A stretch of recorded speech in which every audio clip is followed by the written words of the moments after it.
안녕하세요. 수련 탐구 생활의 해강입니다. 오늘은 51-2화 전신천은 어떻게 하나요 중에서 수련 자세와 수련 방법에 대해서 이야기를 해보겠습니다. 전신천의 수련 자세는 좌식 자세를 기본으로 합니다. 수련의 가장 기본이 되는 자세이며 가장 편안하게 오래 수련할 수 있는 자세이기도 합니다. 운기에 따라서 손은 자연스럽게 양 무릎 위에 올려두고 수련을 하셔도 무방합니다. 전신천의 운기 또한 기본 운기 방향인 A에서 B까지의 이동하는 그런 기본 개념을 적용하므로 A에 해당하는 시열과 또 B에 해당되는 종열의 위치를 명확하게 인지를 하고 수련하는 것이 중요합니다. 축기가 충만해야 운기도 수월하게 되기 때문에 시열에 충분한 축기를 하고 나서 운기를 합니다. 전신주천은 음양 오행에 따라서 그 운기 방향이 이렇게 정해져 있기 때문에 운기의 순서를 이렇게 바꾸지 않고 운기를 하는 것이 중요합니다. 전신천은 남녀 상관없이 신체의 좌측부터 운기를 하고 이후 우측을 운기하면 되겠습니다. 전신천의 수련 원리에 대해서 알아보겠습니다.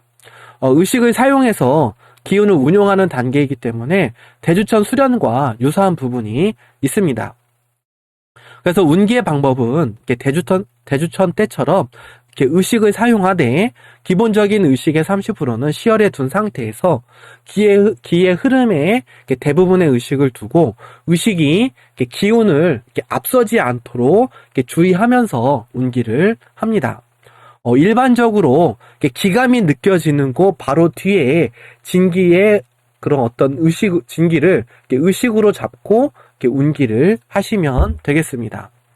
운기를 하다가 의식이 흐트러지거나 기의 흐름이 약화가 되면은 처음부터 반복을 한다라는 그런 마음으로 진행을 하시면 경락의 어떤 특정 부위가 약하게 운기가 되거나 또 의식을 놓쳤을 때 또 어디서부터 운기를 다시 해야 되는지를 굳이 신경 쓰지 않아도 될 것입니다. 운기는 반복이 될수록 점차 빠르게 운기가 되기 때문에 기본적인 운기의 힘을 키운다는 관점으로 접근을 하시면 되겠습니다. 본수련 방법에 대해서 한번 알아보겠습니다. 앞서 이야기를 한 것처럼 대주천의 경험과 유사하게 의식을 사용해서 기본적인 운기법을 활용을 하시면 되겠습니다. A라는 시열 지점에서 B라는 종열 지점으로 진기로 이동하는 그런 기본 개념을 이해를 하시고 각각의 경열을 대응을 해서 운기를 진행을 하시면 되겠습니다. 전체적으로는 해당 경열의 좌측부터 운기, 폐, 대장, 위경 이런 순서로 그 다음에는 해당 경열의 우측을 운기를 합니다. 이후에는 다음 경열에 또 좌측을 운기를 하고 또 그게 끝나면 또 우측을 운기를 하시면 됩니다. 그렇게 12경락의 전체에 12경락을 다 하셨으면 12경락을 또 전체적으로 2분 운기를 진행합니다. 이후에는 이제 기경 8맥의 운기를 좌측에서 우측으로 진행을 하고 그것이 마무리가 되면은 이제 8맥의 전체 2분 운기를 진행을 합니다. 그리고 전신천 12경락과 이제 기경 8맥을 전체적으로 2분 안에 운기를 할 수 있도록 하시고 그것이 되면은 그 전신천에 동시 2분 운기를 진행하는 그런 흐름으로 하시면 될 것 같습니다. 물론 여기서 2분 운기는 이전에도 얘기를 했지만 단순히 2분이라는 그런 시간뿐만 아니라 경락의 그런 어떤 조화와 그 완성도를 보는 것이기 때문에 각 과정은 점검자의 점검을 통해서만 다음으로 진행할 수 있다는 것을 인식을 하시면 되겠습니다. 전신천 수련에 도움이 되는 것들에 대해서 한번 알아보겠습니다. 먼저 시열에 집중이 어려운 경우에는 해당 경열을 이렇게 터치를 해서 시열을 인지하는데 도움을 받을 수가 있습니다. 성문을 취열하고 손가락으로 짚고 집중을 한 경험을 떠올려 보시면 이해를 하시기가 쉬울 것입니다. 그리고 시선이 가는 곳으로 기운이 운기되는 부분은 분명히 있지만 운기 시에 너무 시선이 따라가지 않도록 주의할 필요가 있습니다. 시각적인 부분에만 자꾸 의존을 하면 경락의 기관, 이제 경락에서 일어나는 그런 기관뿐만 아니라 그를 통해 형성되는 어떤 공간감이라든지 또 다양한 기운의 변화를 인지하지 못하고 이렇게 놓칠 수가 있기 때문에 처음에 한두 번 정도는 시선을 따라서 어떤 경락의 그런 위치와 방향을 인지하였다면 이후에는 차분히 눈을 감고 운기를 해보시는 것을 추천합니다. 경락의 경혈을 이렇게 점 찍듯이 축기하지 않고 하나의 선인 경락으로 운기를 합니다. 전신추천을 할 때 간혹 정확한 혈자리를 취하면서 하나의 경락에 있는 그런 수많은 경혈을 이렇게 외우고 또 그것을 이렇게 점 찍듯이 수련을 하는 경우가 있는데, 경락은 기운이 지나가는 길이기 때문에 이 하나의 길을 기운의 흐름에 따라서 운기를 하는 것이 더욱 중요합니다. 경락의 경우 꼭 외부의 표면으로만 인지되는 것이 아니라 신체 내에서 이렇게 기운이 지나가는 통로이기 때문에 여러 조건에 따라서 경락의 위치가 조금씩 달라지는 경우도 있습니다.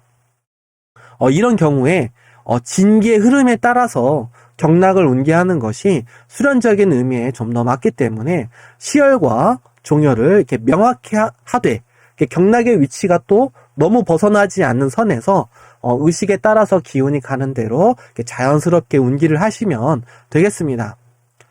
전신추천을 운기할 때는 좌측부터 운기를 하고 우측 운기를 진행합니다. 전신추천에 12정경과 기경 8맥을 운기하다 보면 기운에 이제 본맥 말고 또 이렇게 지맥이 느껴지기도 하는데, 이때는 지맥의 흐름은 무시하고 이렇게 본맥만 운기를 하시면 되겠습니다. 경락마다 운기되는 속도와 기감의 차이가 발생하기도 하는데, 이는 꾸준한 반복 운기로 경락의 안정과 완성도가 높아지게 되면 절로 해결이 되기 때문에 크게 걱정하실 필요는 없습니다. 그래서 중요 과정마다 2분 운기라는 것을 하고 넘어가게 되는 것입니다. 전신추천의 행공은 궁을법이며 그 뜻은 오직 하나를 위한 법입니다. 수련의 주의사항에 대해서 한번 살펴보겠습니다. 전신추천의 운기의 의의와 그 목적에 대해서 알고 있는가? 경락이 무엇인지 알고 있는 상태에서 운기를 하는가? 시혈의 기운을 모아서 운기를 하는가? 시혈과 종혈의 흐름을 알고 있는가? 무의식으로 운기하지는 않는가? 전신추천 운기 단계에서 일어나는 몸과 마음, 정신의 변화가 인지가 되는가? 의식을 분할하여 여러 경락에 동시 운기가 가능한가? 한 경락을 유통하고 나서 충분히 반복 운기하고 있는가? 심포경의 중충혈 위치가 한의학상의 경락도와 다름을 알고 있는가? 전신추천 수련 과정을 통해 얻는 깨우침과 심득이 있는가? 이것들을 한 번씩 염두에 보면서 전신추천 수련을 하시면 수련을 하는 데 도움이 되지 않을까 합니다. 마지막으로 정리를 하자면 전신추천은 12경락과 기경 8맥을 진기로 소통시켜서 온몸 구석구석 막힘이 없이 진기가 통하도록 하는 것입니다. 전신추천을 통해서 온몸의 어느 곳이라도 단전화할 수가 있습니다. 전신추천을 통해 소우주인 자신의 균형과 조화를 경험하고 또 체득하여 많은 성문인들이 대우주의 조화와 완성에도 한 걸음 다가설 수 있기를 바라며 오늘은 이상으로 마무리를 하겠습니다. 감사합니다.